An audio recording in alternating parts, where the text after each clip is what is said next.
أعوذ بالله من الشيطان الرجيم. بسم الله الرحمن الرحيم.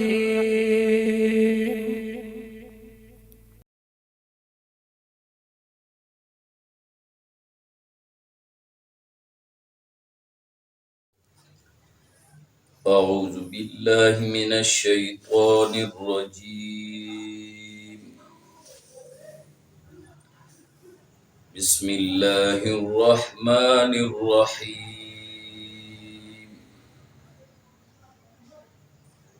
وإن كنتم في ريب مما نزلنا على عبدنا فأتوا بسورة من مثله وادعوا شهداءكم من دون الله إن كنتم صادقين. فإن لم تفعلوا ولن تفعلوا فاتقوا النار التي وقودها الناس والحجارة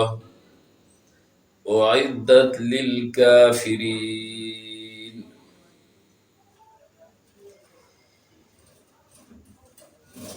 د دې مذکوره آیتونو نه مخکې د توحید دلائل بیان شوي چې الذي جعل لكم الأرض فراشا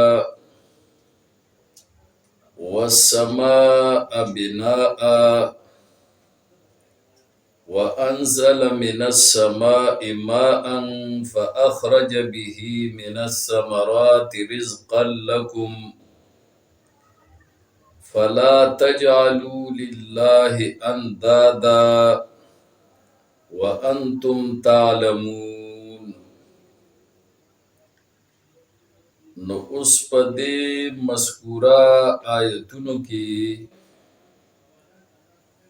دلیل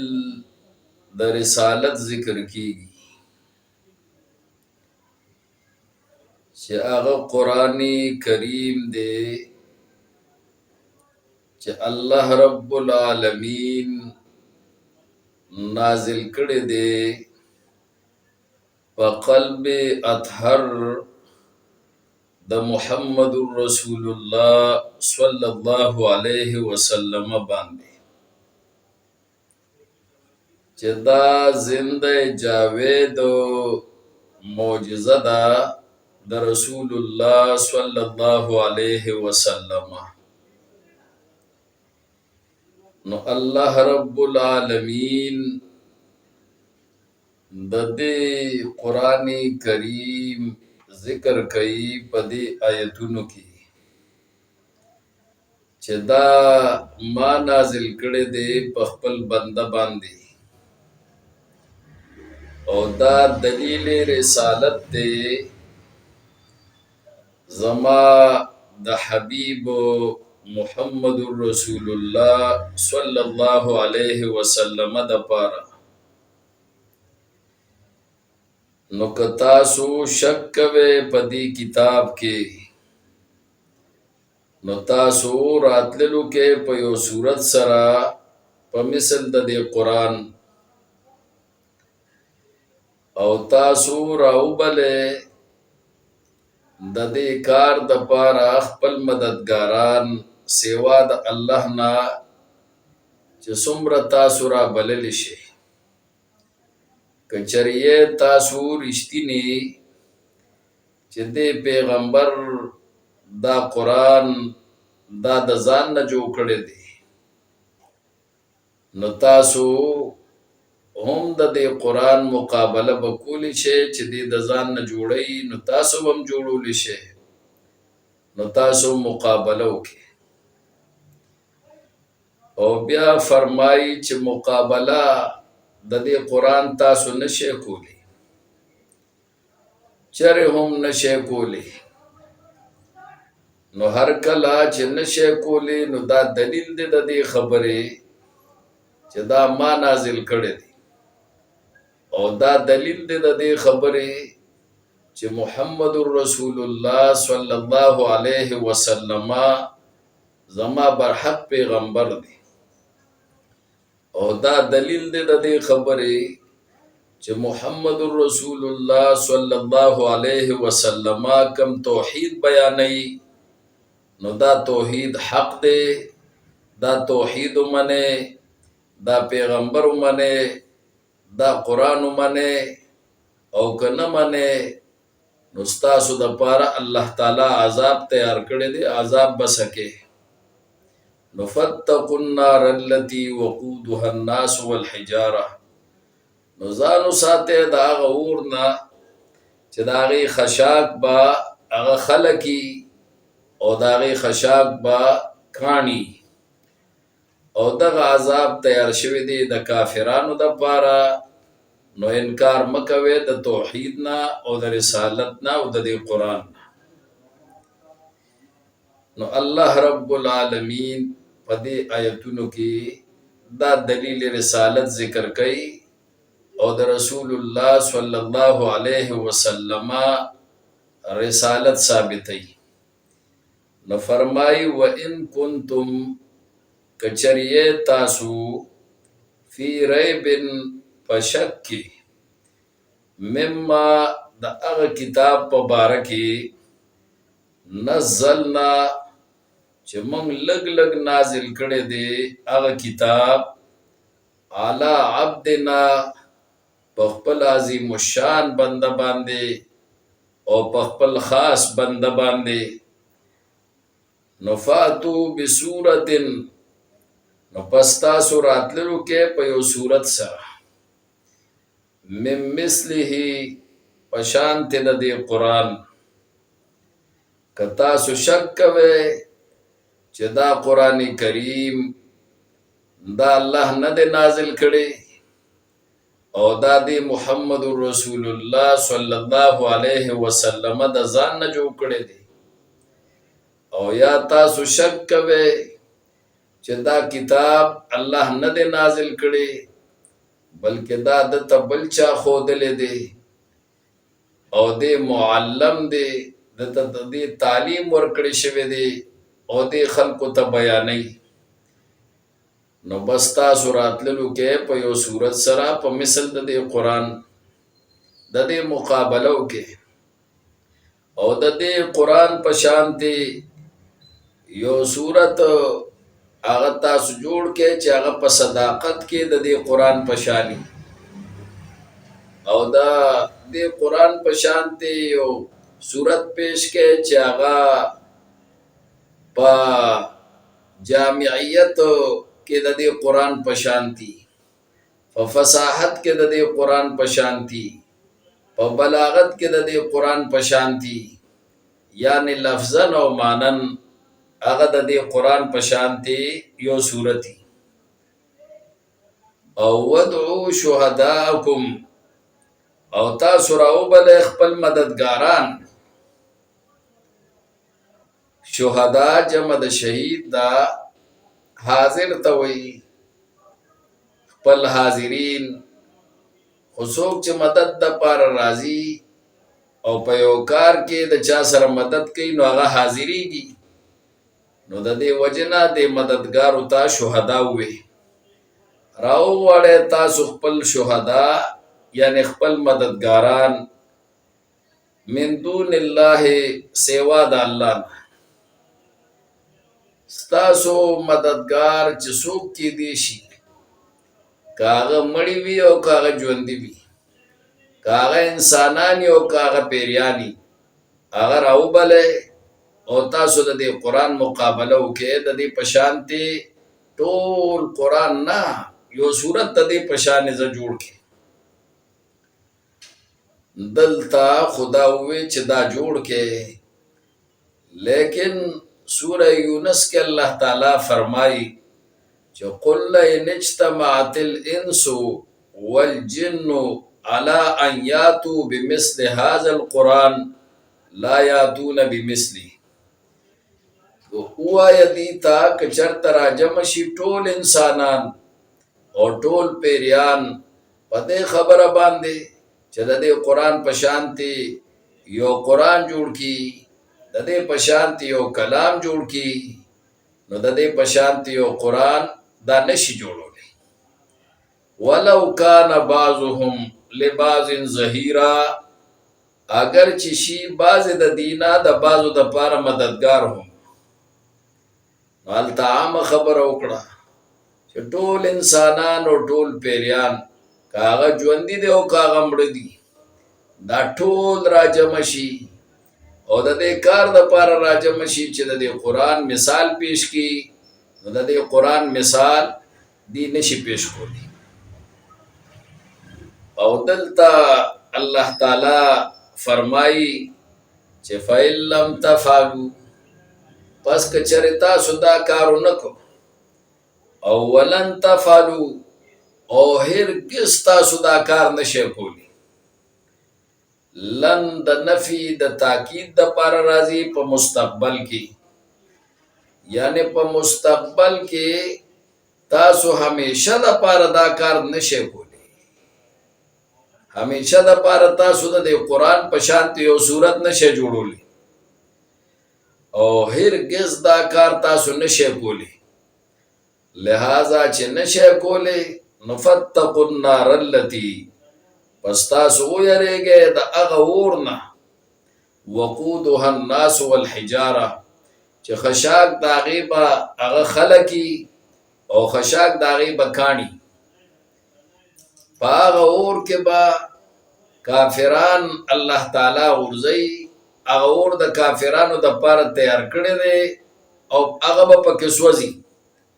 نو تاسو انکار مه کوئ، بلکې تاسو دا قرآن ومنئ، او صاحب قرآن چې په چا باندې دا قرآن نازل شوی دی په هغه باندې ایمان راوړئ. او صاحب قرآن چې کوم دعوت د توحید تاسو ته راوړی دی د الله د طرف نه، نو هغه دعوت د توحید ومنئ، انکار مه کوئ، او ځان د اور نه بچ کړئ. توبه وباسئ د شرک نه، توبه وباسئ د انکار د قرآن نه، توبه وباسئ د انکار د رسول الله د رسالت نه، توبه وباسئ د انکار د توحید نه، او د اور نه ځان بچ کړئ. توحید ومنئ، رسالت ومنئ، او قرآن ومنئ، او د هغه اور نه ځان بچ کړئ چې پای کې به ګورئ الله تعالی خلق سوځوي، کافران به سوځوي. نو کفر مه کوئ. او د هغه اور نه ځان وساتئ چې د هغې خشاک به کاڼي هم وي. د دې کاڼو نه مراد څه دی؟ امام المفسرین امام ابن جریر طبری رحمه الله تعالی تفسیر ابن جریر کې لیکلی دي چې د کاڼو نه مراد چې کوم دی نو خاص کاڼي دي. او هغه فرمایي چې د کاڼو نه مراد چې کوم دی حجارة کبریت، کاڼي دي چې هغې ته کبریت ویل کېږي. او د دغه کاڼو خاصیت بدای چې الله پاک په جهنم کې دا کاڼي وغورځوي، نو هغې سره به د جهنم هغه اور کې تیزوالی راځي او شدت به راځي، اور به زیاتېږي. او کله چې الله پاک دغه کاڼي د کبریت په جهنم کې وغورځوي، نو قدرتی طور به الله تعالی په هغه اور کې بدبویي پیدا کوي. نو اسم اور نه سړی تنګي، او د اور د وجې نه سړی په اور کې سوځېږي او هغه دردمند کېږي. او بیا چې په دغه اور کې بدبویم پیدا شي او سړی بدبویم د هغه اور نه هغه محسوسوي، نو دا بیا ډبل تکلیف انسان ته ملاویږي. نو دغه کبریت کاڼي چې واچولی شي په جهنم کې، نو یو خو د جهنم اور به پې تیزېږي، او بل د جهنم په اور کې به بدبویي پیدا کی. نو دا دوه خبرې امام المفسرین امام ابن جریر طبری رحمه الله کړي دي. او درېمه خبره دا کړې ده چې دا حجارة کبریت دا مخصوص کاڼي الله تعالی په جهنم کې وغورځوي، نو د هغې په وجه به د جهنم په اور کې تیزی به هم راځي، خو په هغې کې به سوزش هم په دې اور کې باغ زیاتی لمبه د اور بم په دې سره زیاتیږي د جهنم او په دې سره به هغه سوزش د اور چې کوم دی هغه به هم زیاتیږي نو دا کانی با امام المفسرین امام ابن جریر طبری رحمه الله وی چې دا به په دوزخ کې الله تعالی هم اچي او د کافرانو د پاره به په دې سره الله تعالی دا اور د جهنم هغه به مزید ګرمي او امام ابن کثیر تفسیر ابن کثیر کې لیکلي دي چې دا کانی چې دین او دا بوتان وي چې مشرکینو د کوم بوتانو عبادت کړي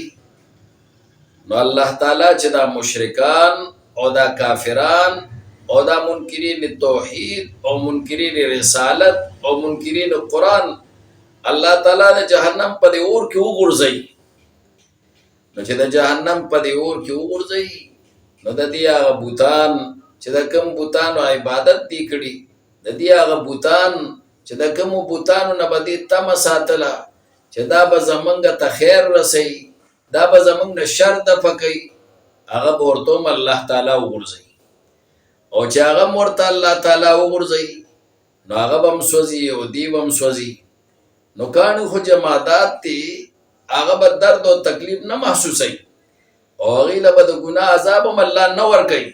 ځکه چې هغه خو مکلف نه دي خو هغه به الله تعالی دې دپاره سوځوي چې دا مشرکان د خپلو معبودانو ته وګوري نو دا الله ذلیل شي او رسوا شي او دا وشرمېږي نو الله تعالی به د دې د شرمولو دپاره هغه کاڼي چې کوم دي چې کوم بوتانو په شکل کې دي ځان له بوتان جوړ کړي هغه به مو سره په جهنم کې دا به سوځي نو امام المفسرین امام ابن جریر طبری رحمه الله وایي چې دا خاص کاڼي دي چې هغه حجارت و کبریت دي او امام ابن کثیر فرمایي چې دا بوتان به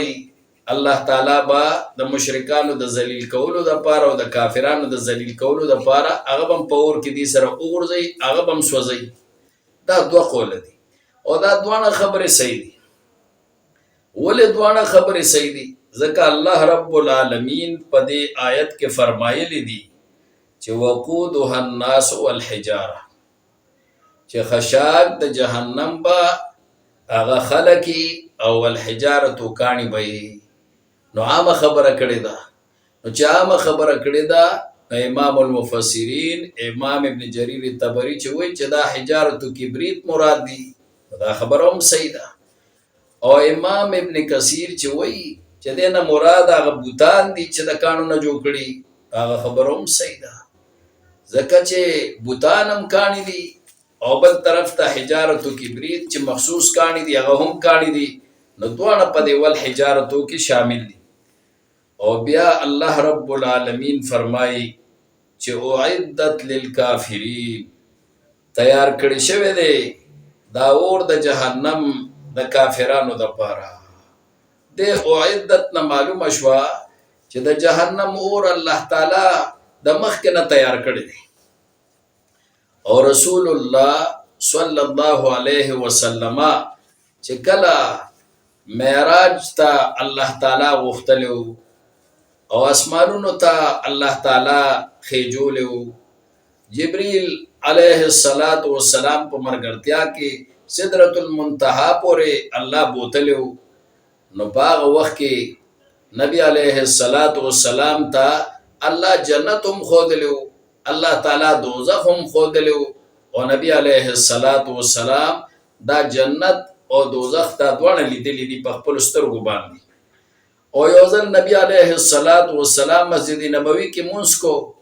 صلات کسوف ادا کو نور تندر نیولی او نبی علیه السلام مونځ کو نو چې په هغه مونځ په دوران کې نبی علیه السلام ته الله دوزخ هم ښودو الله جنت هم ښودو نو د دې نه معلومیږي چې الله تعالی مخکې نه جنت هم تیار کړی دی او مخکې نه دوزخ هم تیار کړی دی او دا اعدت لفظ چې دا د ماضي صیغه ده چې تیار کړی شوی دی دا دوزخ د کافرانو دپاره نو د دې نه هم دا معلومه شوه چې دوزخ د مخکې نه الله تیار کړی دی ولې د مخکې نه تیار کړی دی؟ حاجت څه دی؟ بس په دې حکمت باندې الله پوهیږي او موږ پې نه پوهیږو. بعضې خبرې داسې دي چې الله پاک د هغې حکمت موږ ته بیان کړی دی. لکه قانون قصاص په باره کې الله فرمایي چې تاسو قانون قصاص جاری کړئ او د هغې حکمت یې موږ ته بیان کړی دی چې ولکم فی القصاص حیات یا اولی الالباب. ستاسو دپاره په قصاص کې چې قانون قصاص جاری کړئ ستاسو دپاره امن دی، ستاسو د ژوند تحفظ دی. ای خاوندانو د عقلونو چې تاسو کله قاتل له قصاص ورکوئ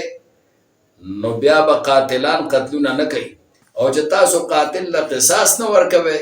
نو بیا به قاتلان قتلونه کوي او هغه سره به دا یره نه وي چې زه قتل وکړم نو د هغې په بدل کې به زه هم قصاص کېږم. نو دا الله تعالی موږ ته حکمت بیان کړی دی. خو دا حکمت راته نه دی بیان کړی چې دوزخ مې د مخکې نه ولې تیار کړی دی، جنت مې د مخکې نه ولې تیار کړی دی. نو چې نه دی بیان کړی نو که الله تعالی موږ ته د یو خبرې حکمت بیان هم نه کړي او موږ پې زمونږ عقل پې کار هم نه کوي، خو چې الله وایي چې داسې ده نو بس زمونږ پې ایمان دی. نو زمونږ په دې ایمان دی چې الله تعالی دوزخ تیار کړی د کافرانو دپاره او مؤمنان به ورته ځي، خو د مؤمنانو دپاره مستقل قیامګاه نه ده. دا د چې ګناهونه کړي نو روایاتو نه معلومیږي چې هغې له به هم پکې الله څه وخت دپاره عارضي عذاب ورکوي. الله دې موږ ټول د دغه عذاب نه وساتي.